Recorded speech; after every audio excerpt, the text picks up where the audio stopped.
Okay, so what I thought we'd do today, just quickly, is how we're just going to make up a little bait station. Okay, it's quite simple, it's not hard, and this is what we do. So what you need to get, or what we have been using, obviously with the coronavirus around and everyone's had to stay home, so there's a lot of the little takeaway food containers. We obviously, you know, go to Chinese restaurant or whatever, we keep the little containers because they always come in handy. Okay, so with these containers, because they're a little bit brittle, they're very hard to cut. Different if you've got an ice cream container or something like that, you can probably cut it with a pair of scissors. But what we do with this one is we've actually got like a little electric soldering iron. So we mark preferably 3 little holes, just big enough for the mouse to get into, obviously. And you just go around with the soldering iron and actually melt the openings. That way, because if you try and cut it with scissors or a knife or something like that, you can be guaranteed it's going to break. So I would suggest probably 3, so 3 little holes. Do this obviously outside or in a well ventilated area. You will get a little bit of smell off of the melting plastic. So melt your openings, okay, and probably 1 on each end and 1 in the side. Just melt them, like I say, big enough for the mouse to fit into. Okay, so the other thing we'll do quickly is we're just going to darken the container up, and what I mean by that, I'll just paint it black, okay, because as you know, mice like to go into dark areas. So we'll paint in black, nothing flash, doesn't have to be, you know, anything, a bit of down the local hardware, Bunnings or whatever, just a little bit of water paint. You won't need much at all, and just paint the whole thing black in colour, okay. Obviously then put it out in the sun, let it dry.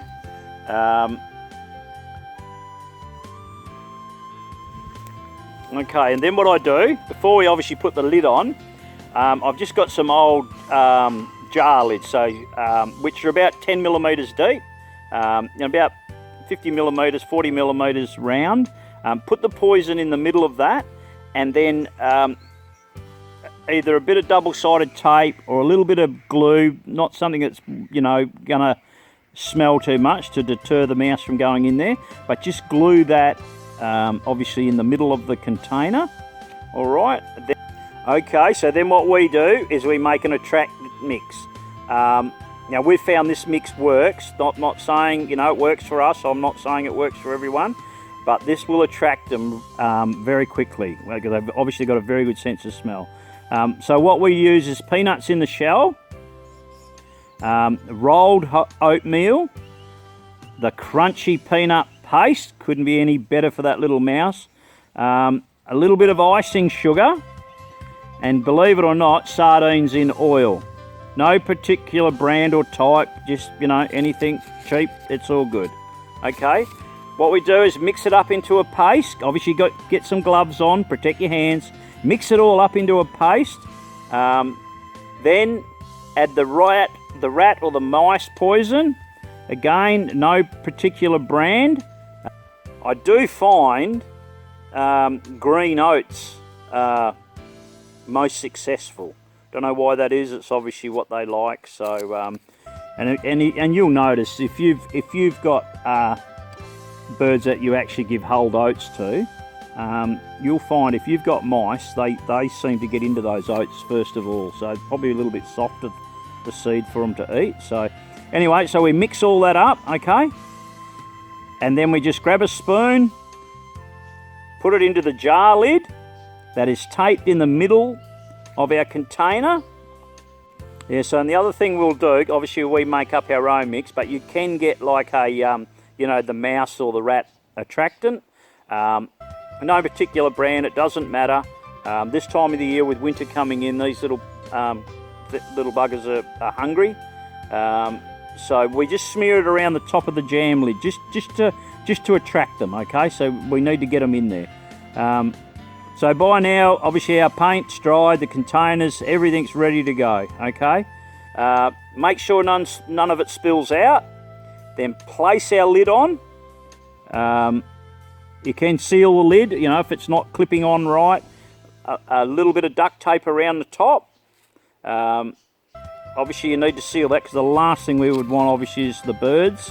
You know, if the lid coming off and the birds go down. Okay, so we're all ready to go. So we're up, what we do is up into the aviary. So I'm a big believer in placing these on the outside of your complex as well, okay? Because what we try to do, and think about it, we've got all this yummy food, right? We want it on the outside of the aviary. And why? Because even though we are going to show you, and we do put it inside, we're trying to deter them from coming in. Sometimes they'll come in when it's cold, find somewhere nice and warm, so obviously they're hunting for food as well. But yeah, put them on the outside of your cages. Be very careful if you've got dogs, obviously. So if that's the case, you need to obviously cover them with something else, with another couple little holes in the end, and weigh them down with something, with some bricks or something like that, so dog can't turn them up over and eat the poison, okay? So what we're going to do is, we've got some on the outside, but like I say, I've just seen this mouse in one of our new sections. Because we're working on the aviaries, I'm guessing he's got in, got up on some of the, crawled up on some of our side wire. It would be a bit of a mission actually for him to get in there, but I'm scratching my head to think how he has got in, but he has. So we're going to put it in. I've got a lot of seed grass that we grow in all our aviaries, so I'm going to put a couple of the stations under there. A couple, we've got shrubs in the aviaries as well, so the same thing. Put them well and truly under there. I don't see birds getting right down in under this stuff, so, and again, like I say, so there we go. So we place them around, okay, keep an eye on them, check every day, every couple days, that, you know, nothing's gone wrong. And what I mean by that, that for some reason, and it'd be highly unlikely, I know, but you know, the lid's come off, or the container's tipped over, and we're only talking finches, mind you, but you can use this for all types of birds, obviously. You know, I know it's not a nice topic, but sadly, it's a necessity. If you're keeping and breeding any type of bird, like I say, we focus on finches, you have to keep on top of these rodents. It's mice, as we've spoken about, and the rats can be just so destructive, and nothing worse than finding dead carcasses or dead birds on the floor, knowing that you've got a rodent, and you've worked hard all year long to look after and enjoy your little birds, and now some of them are breeding.